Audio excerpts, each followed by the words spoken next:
സൂര്യക്കൊക്കെ ഏകദേശം കറങ്ങിക്കണ്ടതിന് ശേഷം നമ്മൾ ഇന്ന് പോകുന്നത് യൂറോപ്പിലെ തന്നെ ഏറ്റവും ബ്യൂട്ടിഫുൾ ആയിട്ടുള്ള ഒരു വാലിയായ ലൗട്ടർബ്രണ്ണനിലേക്കാണ്.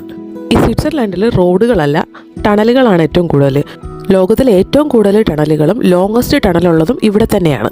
സൂര്യക്ക് ഒരു 2.5-3 മണിക്കൂർ ഡ്രൈവ് ഉള്ളതുകൊണ്ട് നമ്മൾ ഇടയ്ക്കൊന്ന് റെസ്റ്റ് ചെയ്യാൻ വേണ്ടി ഇറങ്ങിയ സ്ഥലമാണ്. നല്ല ബ്യൂട്ടിഫുൾ ആയിട്ടുള്ള വാലിയുടെ മുകളിലായിട്ട് കുട്ടികൾക്ക് കളിക്കാനുള്ള പ്ലേ സ്പേസും പിന്നെ റെസ്റ്റ് റൂമും എല്ലാം ഉണ്ട്. റെസ്റ്റ് റൂം തുറന്ന് കണ്ടാൽ ഞാൻ ഞെട്ടിപ്പോയി, എന്തൊരു ആഡംബരമാണ് ഇതിനകത്ത്.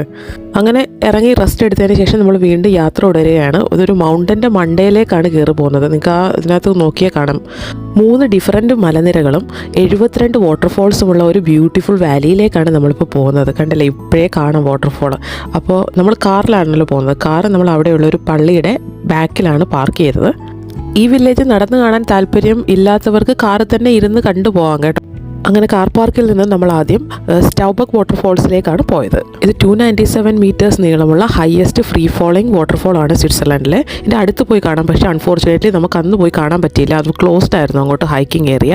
എന്നാൽ പിന്നെ കുറച്ചുകൂടെ നടക്കാനുണ്ടെങ്കിലും ഒരു മലയ്ക്കകത്തൂടെ മാത്രം ഒഴുകുന്ന ഒരു വാട്ടർഫോൾ കണ്ടേക്കാമെന്ന് പറഞ്ഞ് നമ്മൾ അങ്ങോട്ടേക്കുള്ള വഴിയാണ് പോകുന്ന. എല്ലാം നല്ല അടിപൊളി സ്ഥലങ്ങളാണ്. പിന്നെ കുറേയേറെ നടന്നപ്പോൾ പിള്ളേർക്ക് വിശന്നു, അവർ പൊറോട്ടയൊക്കെ കഴിക്കുകയാണ്. പിന്നെ കുറച്ച് സമയം നമ്മൾ പ്രകൃതി ഭംഗിയൊക്കെ ആസ്വദിച്ച് അവിടെ ഇരുന്നു.